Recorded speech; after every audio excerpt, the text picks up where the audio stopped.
So on the air compressor,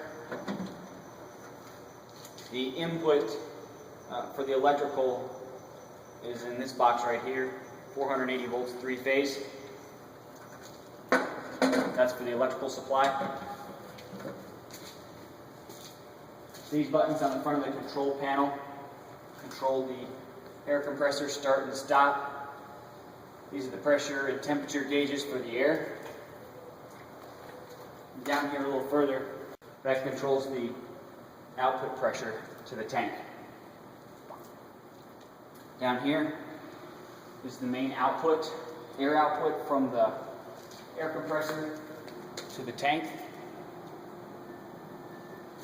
Down here, input air pressure gauge. Down here at the bottom of the tank is a 110 volt single phase control voltage. That control voltage operates the control valve up at the top of the tank. This ball valve here controls the pilot air pressure up to the control valve.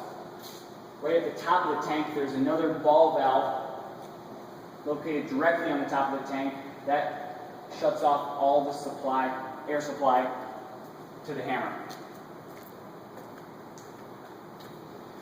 On the hammer, the operator has two levers. The outer lever controls the velocity of the strike.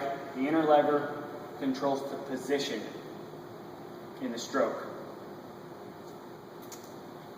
There's also a foot pedal, which controls on and off cycle of the hammer.